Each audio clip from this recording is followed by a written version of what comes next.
Hello, and welcome to the Bayside Sermon Series podcast. I'm your host, Marcus Duckworth, Media and Technical Director at Bayside. This week, we talk with Pastor Ken Carlson, and we start our new sermon series, The Songs of Easter. I hope you enjoy our conversation today. Thank you. So today on the podcast, we're starting our new sermon series, and as we get started, I want to read the series synopsis. That's a fun thing to say.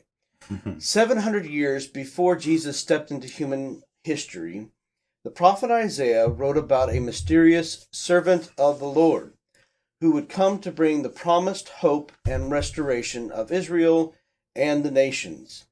By way of 4 so-called servant songs, Isaiah foretells various aspects of the servant's work and identity. This will be a 5-week series, and we hope to answer the question, who is this servant Isaiah prophesied about? And we've called this series Songs of Easter.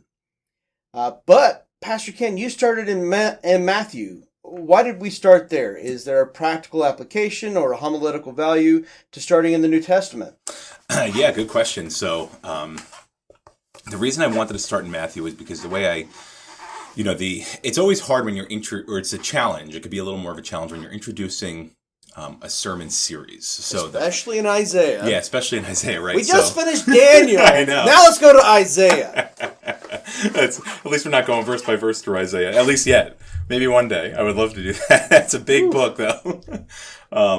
So introducing when you're homiletically, when you're writing a sermon or outlining a sermon, however different people do it different ways. You always want to, they say you have 30 seconds to get somebody to listen for the next 2 minutes, and then you need those 2 minutes to convince them to listen to the next 20 minutes. So within those 30 seconds, when you're starting a sermon series, it's like, do I start and draw people into the sermon itself or to the overall sermon series? So that's essentially what I did. Was I just started with the sermon itself, because Isaiah 42 talks a lot about justice. So I started with just talking about justice and what our typical Western understanding of justice is. We understand and view justice as only taking place in the legal arena, whereas biblically, justice is something that everybody should be doing, and justice is a universal thing. It's meant to enhance life. It's not just meant to enforce laws. So to back that up, that is the reason why I went right to Matthew 12 to look at the example of Jesus, where Matthew records that Jesus was fulfilling what Isaiah prophesied about in Isaiah 42. So Isaiah 42 talks about, Jesus, or talks about this servant whom we know is Jesus. That was the spoiler. I let you guys know that the very first sermon series in the very beginning. This servant that Isaiah is talking about is Jesus. So that's why Matthew quotes Isaiah 42 when right after Jesus restores the withered hand of a man and then goes around healing a bunch of people. And the reason is because that's what justice looks like, right? That's Jesus restoring what has happened as a result of the fall. So it's reversing the effects of the fall, and ultimately Christ is the only one who could do that. He begins to do that through his kingdom on earth now, and he will ultimately realize that at his second coming. So one of the first questions you listed in the discussion guide is something that I don't think two people will have the exact same answer to. You asked, when you think of the word justice, what images, definitions, or examples come to mind? Mm-hmm. And you have this great quote from Raymond Ortland Jr. He says, "A just world is human society as God means it to be, with no corrupting idolatries. Injustice is more than a political dysfunction. It is a spiritual evil, a denial of God. God has a blueprint for human existence, and through his servant Jesus, he's bringing his plan down from heaven to reorder human civilization in a beautiful way." Now, when I think of the human form of justice, It's like everything else in this world. It's broken and imperfect. I feel a more modern understanding of justice is focused on making the offender set lower than the offended. Justice hasn't been fulfilled until they have suffered more than me. And I thank God that my final justice will not be administered by a panel of my peers. Amen to that. So you also asked the question, why does Matthew quote Isaiah's first servant song? So what clues in this scene help us to support the above understanding of justice? Yeah, so it's in Matthew 12, which I mentioned before, so you have the man there with the withered hand. Jesus is going around to the synagogues, and the religious leaders are trying to trap him, and it's on the Sabbath. So, Jesus, so they ask, is it really lawful to heal a man on the Sabbath? Because that's doing work. And, Jesus basically turns around, tells the man, stretch out your hand. The man stretches out his hand, and it's restored, healthy like no other. And obviously the Pharisees want to now conspire against him. They want to get rid of him. They want to destroy him. Jesus knew that, so he withdrew from their presence. But a bunch of people followed him, and he healed them all.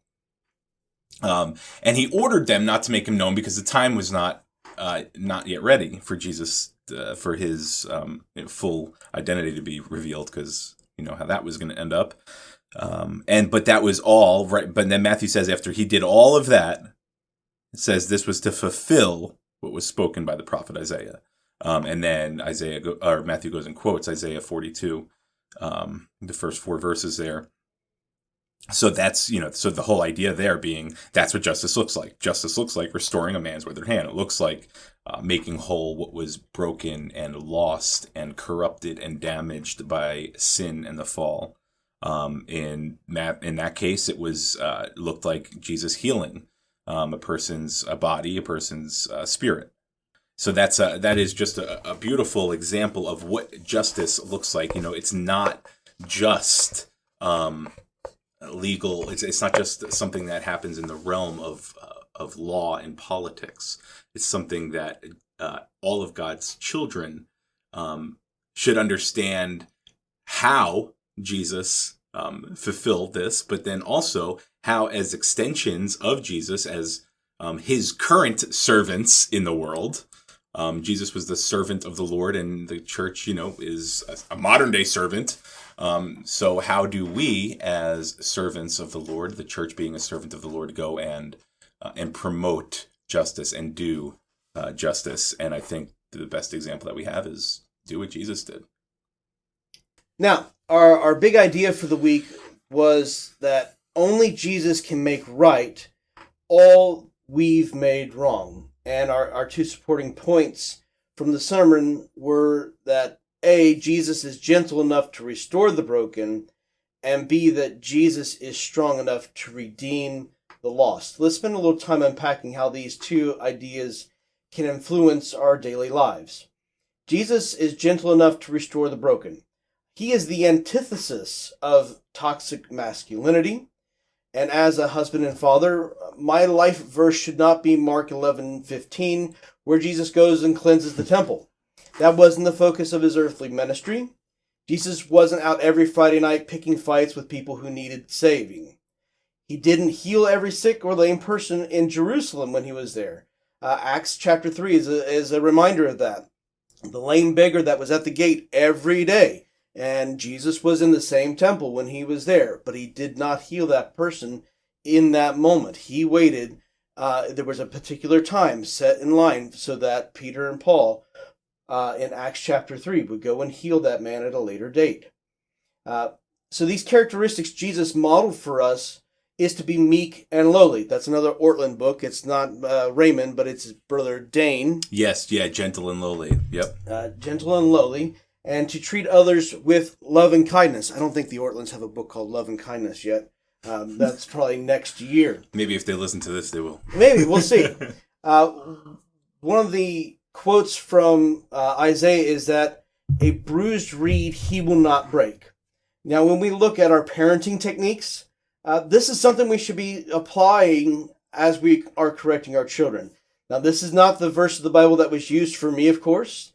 Generations that raised me all misappropriated Proverbs 13 and didn't spare the rod. the fly swatter, or even the pizza paddle. I got that once, but it broke when I got swatted with that thing. If I didn't know any better, I would think you were from an Italian family. We are broken people trying to raise little broken people that we want to be less broken than us.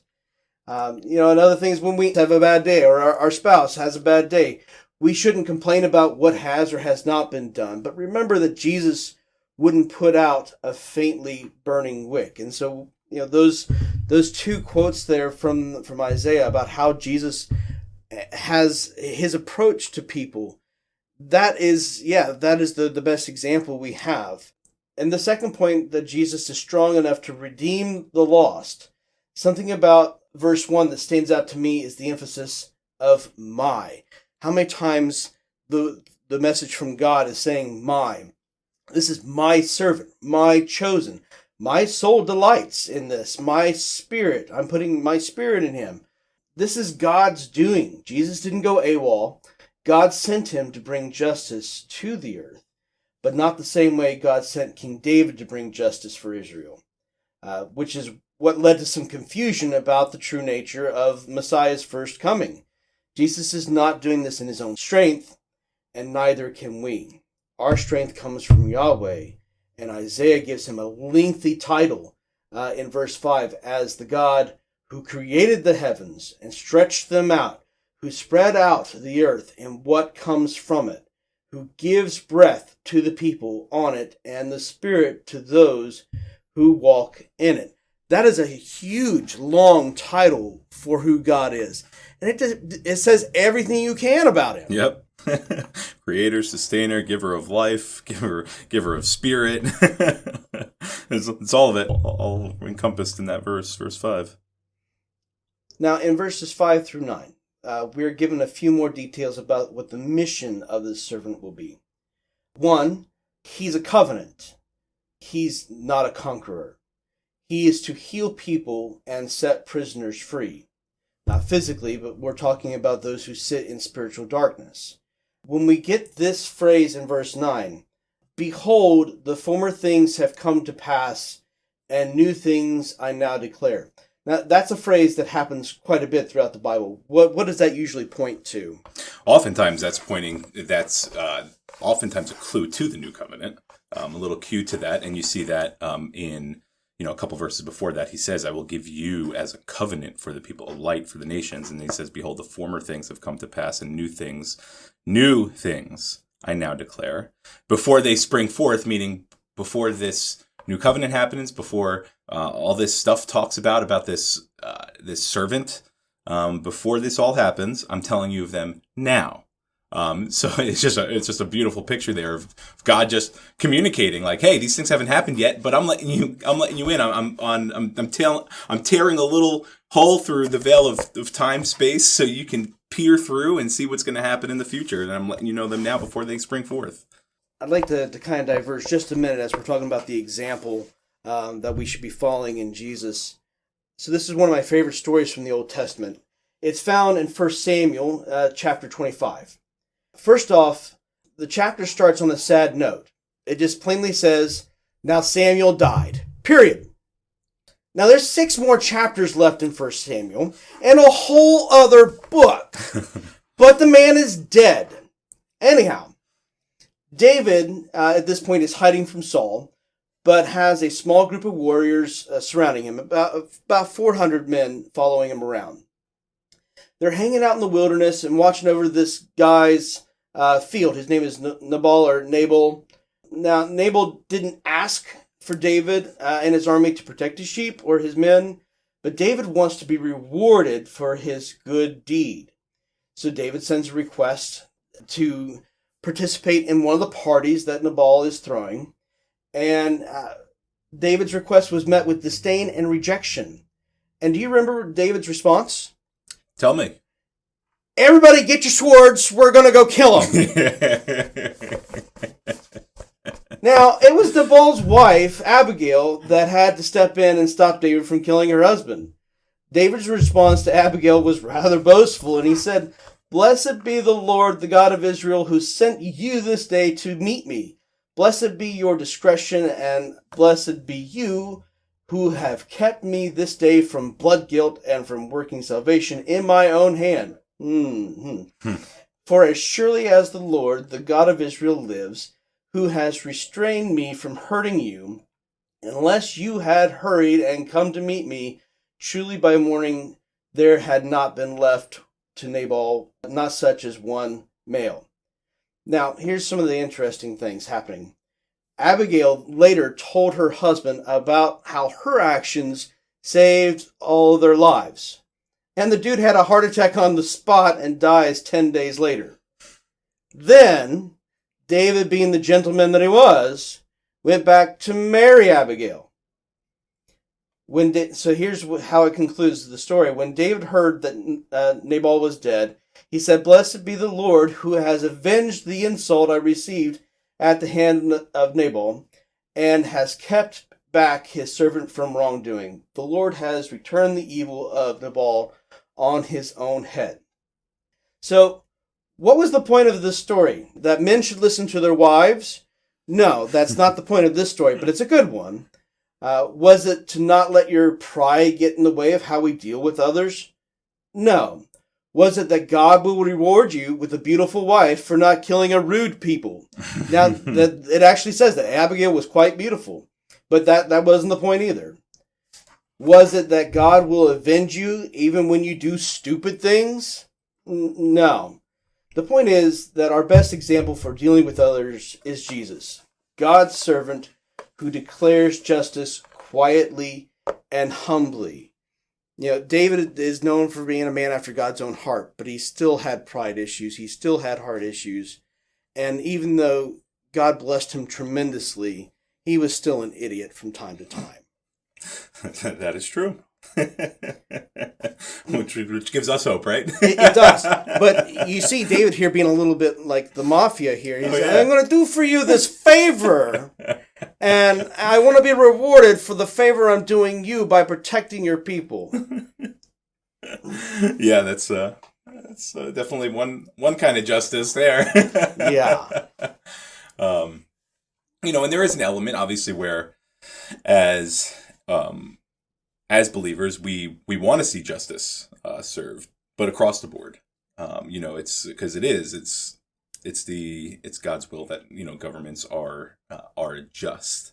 It's obviously that justice is often corrupted and skewed. So the question then becomes, how do we, as believers, those who I'm not going to say are broken, those who were broken. Right, because Christ makes us whole spiritually, though we feel oftentimes broken.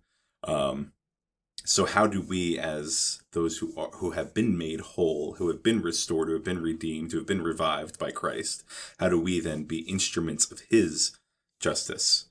I think that looks like standing up for the weak, standing up for the poor, standing up for the oppressed, standing up for the powerless, standing up for the minorities when they're oppressed, standing up for Christians when they're persecuted. I think it's across the board, and it's supposed to be done in a gentle, humble manner, and always with the goal of pointing to Jesus as the supreme example of justice. All right, next week, Isaiah 49, as we continue the songs of Easter. Pastor Dave is going to be preaching for us. Any insights as to what we can expect? Yeah, so Pastor Dave's going to preach for us the next servant song in Isaiah. So you could get a look ahead and look over at Isaiah 49, because remember there are 4 servant songs in Isaiah. I did the first one, Isaiah 42, 1 through 9. The second one happens in Isaiah 49. And essentially the thrust that we're going to see there, I love that passage in Isaiah 49. So he's talking about the faithful one, the in the day of salvation. He repeats a lot of what he talked about in the first servant song, but he expands upon it a little more, and that's what you see a little bit as the servant songs build. There's a little more that's revealed about who the servant is. I mean, we know who the servant is, but kind of reverse engineering it and looking at it through the way that the Israelites would have began to understand the whole concept of Messiah and the servant of the Lord is a beautiful thing. So that's Isaiah 49. Then the next week, Pastor James will be preaching, and he's going to be looking at Isaiah, I think it's 50. And then, so that would be the third servant song. And then the fourth servant song, we're breaking into two parts. So it's a 5-week series. So the fourth servant song, we're breaking into two parts. And that one is Isaiah 52:13. That's where the fourth servant song starts, and it ends in 53:12 or 13. So we're going to be looking at those in two separate halves. The first half really talks about the suffering of this servant, and then the second half talks about the victory of that servant. And naturally, we'll talk about that victory on Easter Sunday. So stay tuned. Great. So a couple things as we prepare for our Easter services. There'll be cards that you can grab to hand out. They should be mailed out as well to some people in the community, but stop by the information desks and ask for the invitation cards to hand out for Easter services. And again, we will have a Good Friday service on that Friday at 7 p.m., as well as 3 Easter services on Easter Sunday, all on that Sunday morning, 8:30, 10, and 11:30. So as we close our time today, was there anything from this past week's sermon that you left out? Not a whole lot. It was, so this was a very pastoral passage.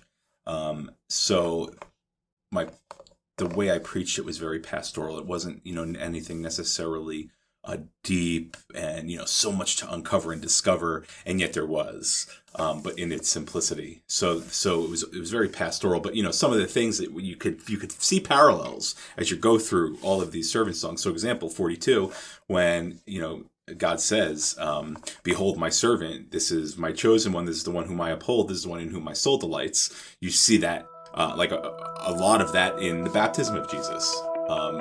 When the voice from heaven says, this is my son in whom I am well pleased, in whom my soul delights. So there's a lot of those parallels. And that was one of the ones that you see in Isaiah 42. So that's the one I'll give you. Awesome. All right, that's going to be our time for today.